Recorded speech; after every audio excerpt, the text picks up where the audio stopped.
President-elect Donald Trump delivering again on his promise to bring jobs to America. Cheryl Casoni from our sister network, Fox Business, here now with the big business deal that he just struck with Japan. Cheryl? Well, good morning, guys. Donald Trump took a meeting yesterday with Masayoshi Son. He is the CEO of Japanese conglomerate SoftBank to solidify a deal that would bring a $50 billion investment into the United States, with the potential to add up to 50,000 jobs here. Now, this deal, a win for the president-elect, who immediately took to, well, or else Twitter, to say Masa of Japan has agreed to invest $50 billion in the U.S. toward businesses and 50,000 new jobs. Trump also introduced the Japanese billionaire. So, ladies and gentlemen, this is Masa of SoftBank from Japan, and he's just agreed to invest $50 billion in the United States and 50,000 jobs. One of the truly great men. Thank you. He also tweeted, he said this, quote, Masa said he would never do this had we not won the election. Now, the CEO is pointing to the fact that the president-elect wants to scale back regulations, something many business owners say has made the U.S. uncompetitive in the past. SoftBank owns 82% of wireless carrier Sprint, as well as a major stake in Chinese e-commerce site Alibaba, among many other businesses. Sprint had attempted to merge with T-Mobile, but was shot down by regulators. Shares of Sprint hit their best levels in 2.5 years back on Tuesday. Those are your headlines. Back to you guys. All right, thanks, Cheryl.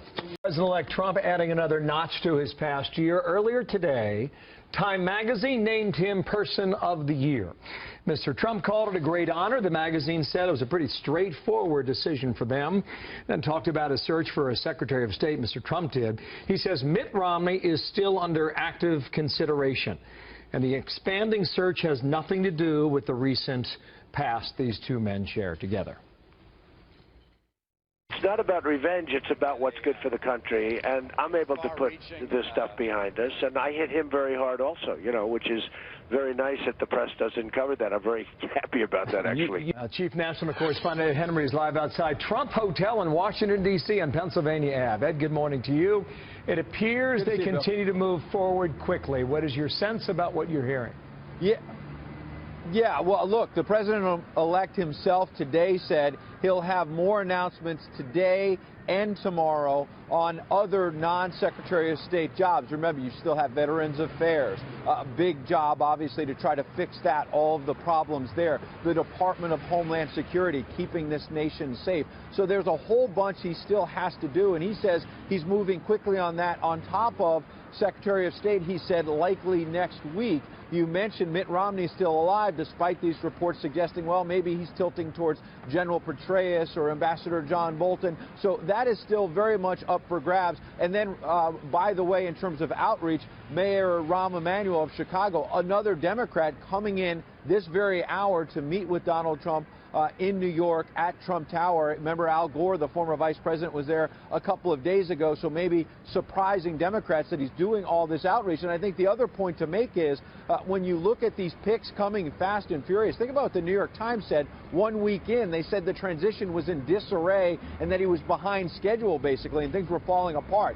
He has now really picked that up and is ahead of where a lot of other Democrats and Republicans are. You're outside the hotel. Give us a sense. Apparently business is humming there. Apparently some questions as well. What do you have on that? Well, Vice President-elect Mike Pence was here last night giving a speech about the conservative agenda, but also obviously using this backdrop to promote the Trump brand.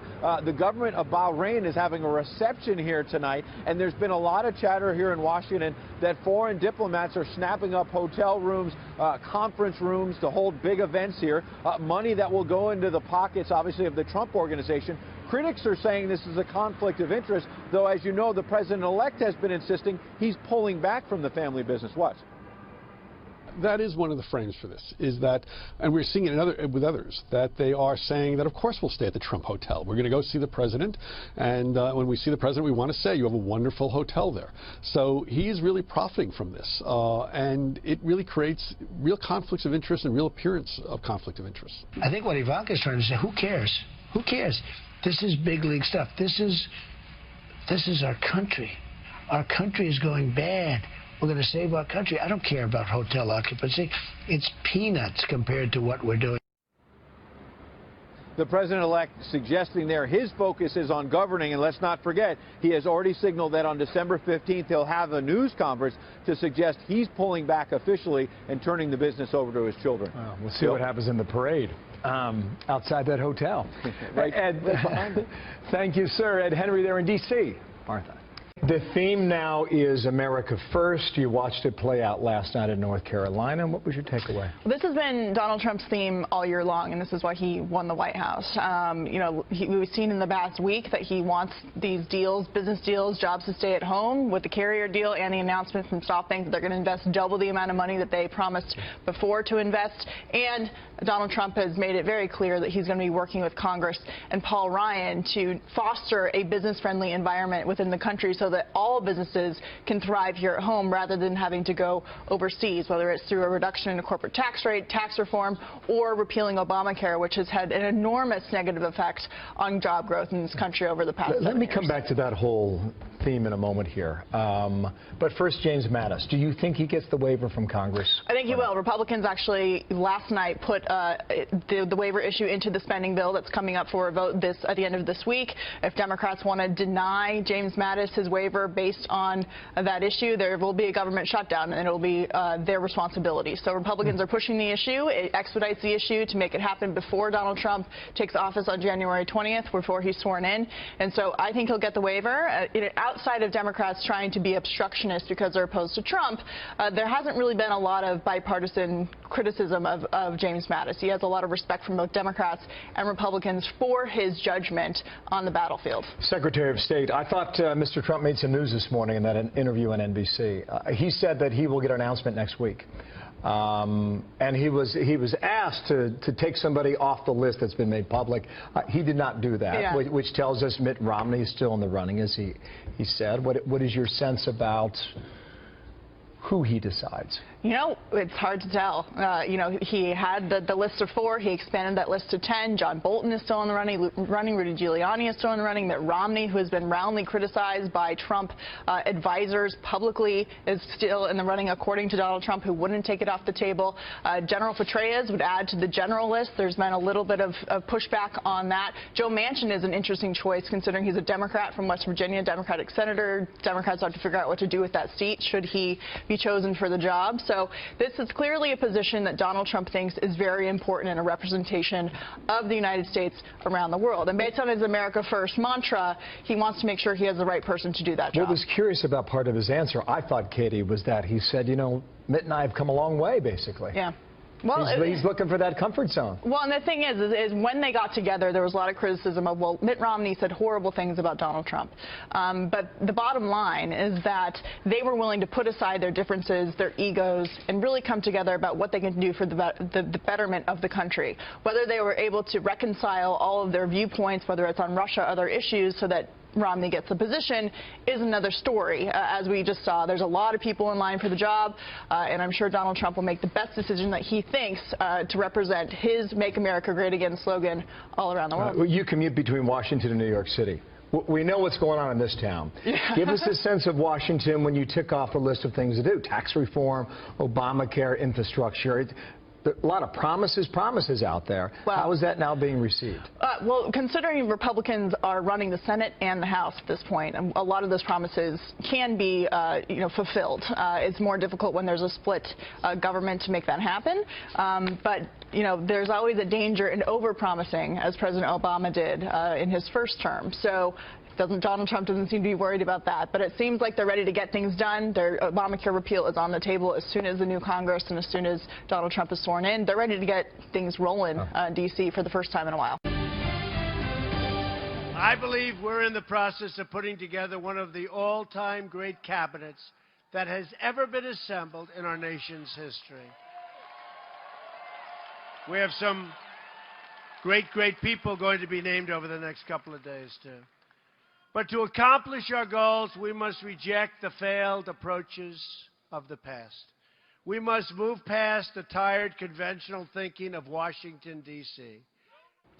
So that was President-elect Donald Trump speaking in Fayetteville, North Carolina earlier tonight as part of his thank you tour. But the liberal mainstream media, they refuse to accept that Donald Trump will be your next president.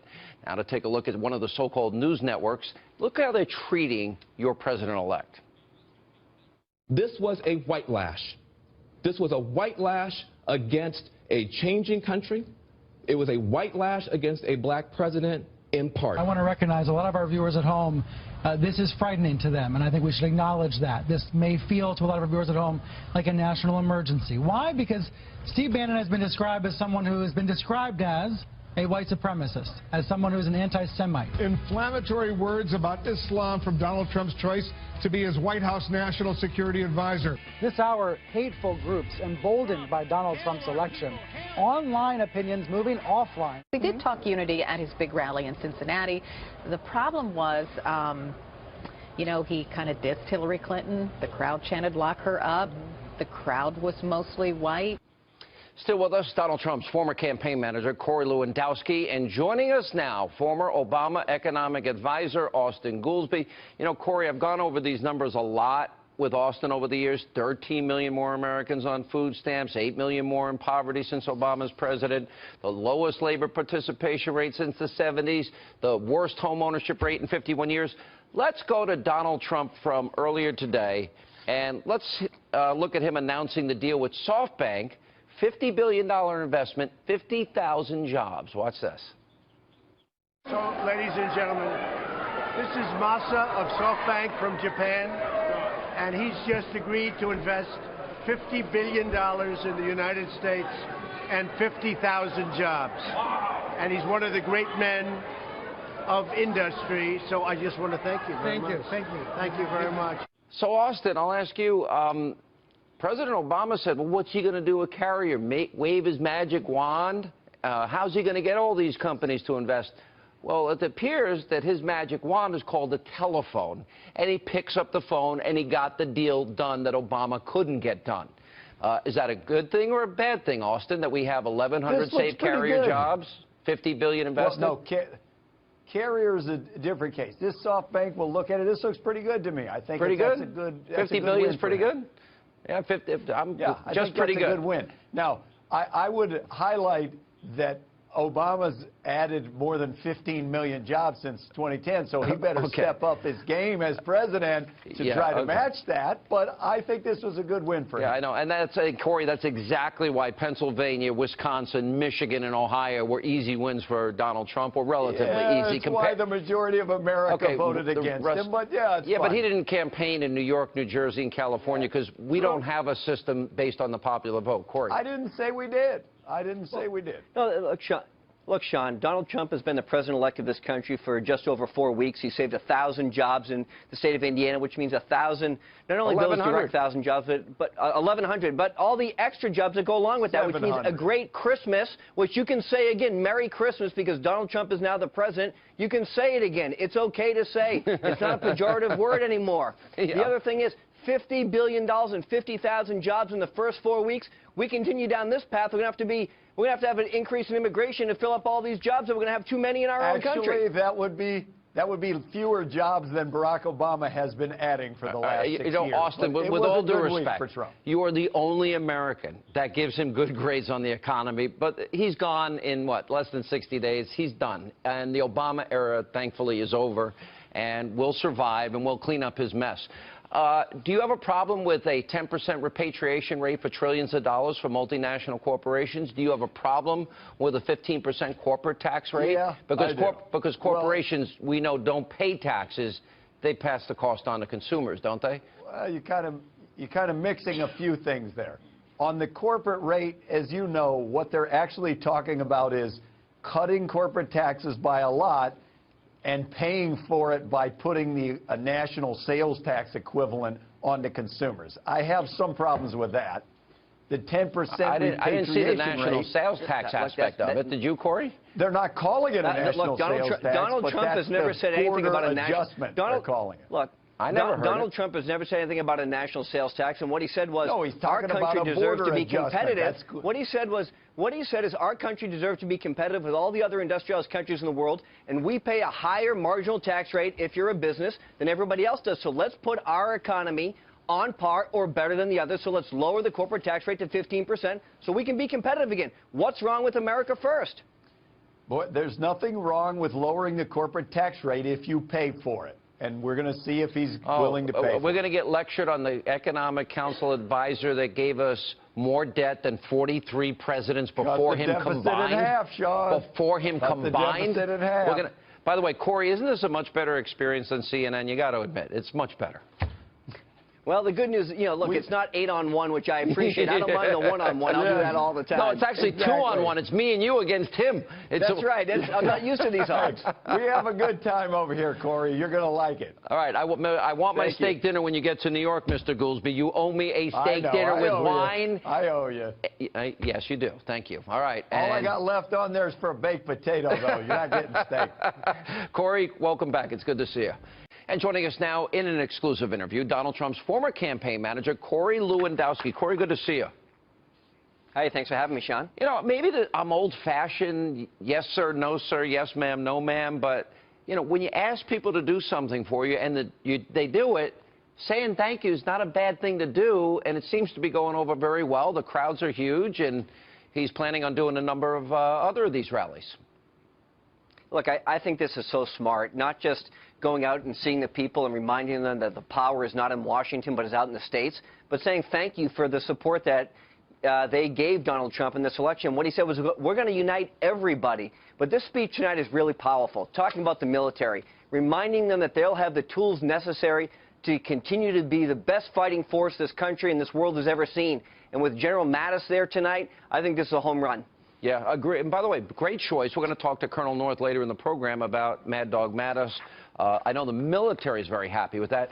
The thing that I like about the speech is he's reinforcing the promises that he made on the campaign trail. In other words, originalist justices, 15% corporate rate, repatriation, building the wall, repealing, replacing Obamacare, education back to the states, energy independence. To me, if he does those things, he will be a successful president because people, I think, want him to follow through. Didn't we see that earlier today with the announcement, this deal that was made, $50 billion investment, 50,000 jobs with this the SoftBank deal that he made and announced at Trump Tower today? Well, we saw that, plus we saw just last week 1,100 jobs saved in Indiana. Those are hardworking Americans who are going to be able to keep their jobs here and have a great Christmas, where it's okay to say Merry Christmas again. Look, Donald Trump in the first 4 weeks of his presidency has done more to help this country than I think Barack Obama has done the last 4 years. Now, I know that's a strong statement, but what we see is a commitment to our military, again, a commitment to our businesses to reduce the amount of government regulations so that they can continue to grow and grow our economy. Not at 1%, not at 2%, but at 4%, 5%. Lower the corporate tax rate so that our country can be competitive in a global marketplace. That's what we have. Look, his presidency is summed up in 2 words, America first. I love it. Yeah, look, if these 2 deals that he made before becoming president begin to define a pattern, then Americans will get back to work, out of poverty, off of food stamps. They'll be able to purchase that home, lowest home ownership rate in 51 years. All right, you were up in Harvard, and you were part of a debate team. I know that Dave Bossie was there, Kellyanne was there, I think Paul Manafort was there. You were there going up against Jennifer Palmieri and people like Robbie Mook, and it got really pretty nasty on the side of the left. Let me play a part of it with Kellyanne, and I want to get your perspective on this. I would rather lose than win the way you guys did. No, you wouldn't. Yes. No, you wouldn't. Yes. Yes. That's very clear today. No, you wouldn't, respectfully. Absolutely. Do you think I ran a campaign where white supremacists had a platform? You going to look me in the face and tell me that? It did. Kellyanne really? did. Oh, and that's how you lost? It did. Do you think you could have just had a decent message for the white working class voters? Do you think this woman who has nothing in common with anybody... I'm not saying that's why you won, but that's kind of campaign that was run. Over 200. How about it's Hillary Clinton? She doesn't connect with people. How about they have nothing in common with her? My question, you were there. Was it really that bad? Are they really that far, I guess, out of touch with reality that they still don't understand what happened? Well, I think, look, I was there, and the Clinton campaign has not come to the realization that they had a fatally flawed candidate that never connected with the American people. Donald Trump won over 200 counties, which Barack Obama won 4 years ago. That is not for any other reason other than the fact that people want a better country. They connect with Donald Trump. He understands the problems of the working class. He's fixing those problems already, as we see by bringing jobs, keeping jobs here in America. The Clinton campaign ran a fundamentally flawed campaign. They had a fundamentally flawed candidate, and they refused to take any blame for the way that the campaign turned out. They blame everybody except themselves for it. Yeah. One of the things Donald Trump talked about today was $4 billion being spent on Air Force One, a contract with Boeing. I want to be very clear here. I think the President of the United States, regardless of who it happens to be, needs the best, the safest aircraft. In the day and age of radical Islam and ISIS and Al-Qaeda and fear of surface-to-air missiles, it's a scary time. So Air Force One will need defenses that no other plane needs. It's the right thing to do. But $4 billion, here's what Donald Trump said earlier. Well, the plane is totally out of control. It's going to be over $4 billion. It's for Air Force One program. And I think it's ridiculous. I think Boeing is doing a little bit of a number. We want Boeing to make a lot of money, but not that much money. Okay, thank you. USA Today said $3.2 billion, but somewhere in that range, which is astronomical. I can't fathom any plane or two planes costing that amount of money. Your thoughts? Well, here's what it is. Look, Donald Trump is a businessman who understands how to control costs to be successful. And taking over the role as the CEO of the United States, it's a $4 trillion budget, and he's looking at $4 billion and saying, is this the best we can do? Let's shave the cost. Let's use our taxpayer dollars wisely. I love this. If he's looking at a $4 billion investment as the grand total of what the federal government spends, that means all of those projects are going to be available for review, and we're going to save money. We're going to return that money to the taxpayers. We're going to stop the burden on the federal bureaucracy onto these small businesses, and we'll grow our economy so that we can compete in the global marketplace. Why are we spending $4 billion if the plane really should be a $2 billion plane? I agree with Donald Trump. Yeah, look, you got to watch out for the taxpayers' money, especially when we have $20 trillion in debt and nearly $200 trillion or $125 trillion in unfunded liabilities. Let me ask you this question. There's an article today. It quoted Congressman Flores of Texas, and the article talked at length about how some Republicans, and we know a lot of them were not on board with Donald Trump. I would even say Speaker Ryan, he even admits he didn't see what was happening in the country, not even in his own home state. But the gist of the article was, oh, let's just pass those things that we agree with Donald Trump about, like cutting taxes, reforming the tax code, the easy things, and then the things we disagree on we'll deal with later. Why do I feel that they're never going to want to do the things later, and they're only going to want to pass the things they want to pass? It's sort of like you always get the tax increase, and you never get the spending cuts. You always get the amnesty, you never get the wall. Is this an indication of President-elect Trump that he better pay very close attention to what these Republicans are doing? Because if he wants immigration reform and tough immigration laws and tough vetting of refugees, he better get it up front, because otherwise he gives away his leverage? Well, I think so. Look, I think the first 100 days of this administration are going to be critical to make sure that his agenda is being accomplished and being put forth. And he is going to Washington, D.C. with a mandate, and I think the Republicans have to recognize that. He won more electoral votes than any president Don't give up since your Ronald leverage. Reagan's re-election. You don't trust the Republicans any more than I do. Look, I don't, and what I know is that Donald Trump is a businessman, and he knows how to accomplish deals. He knows how to make sure that people both walk away from the table happy, but he's also made a promise to the American people, and that promise is to build a wall on the southern border and to protect U.S. citizens. And the number one job of a president of the United States is to make sure that your citizens, both here and abroad, are safe. That is what he's going to do, and no congressman, no member of the United States Senate is going to stop him from doing that. By the way, isn't it better to be on a network where it's not 10-on-1? Well, look, I'll tell you, I've got a lot of friends at the other side, but it's nice to be here when we both agree that Donald Trump is the right candidate for President of the United States. All right, Corey Lewandowski, stay right there. We'll be right back with him right after the break. There's lots of substantive criticism in the media of Donald Trump, and that is just fine, whether you don't like his foreign policy, his appointments, the call to Taiwan, the Carrier air conditioner deal. This is how the media should cover a president-elect. But there's a new market niche that is emerging here, and I'm struggling to come up with a name for it. It is kind of like fine wine, W-H-I-N-E, because it gives a platform to people who just don't like Trump and says he's screwing up their lives. Really, seriously. You have Billboard interviewing Madonna who offered, I guess I have to describe it as sexual favors to any man who would vote for Hillary Clinton during the campaign. She now says that Trump's election feels like someone died.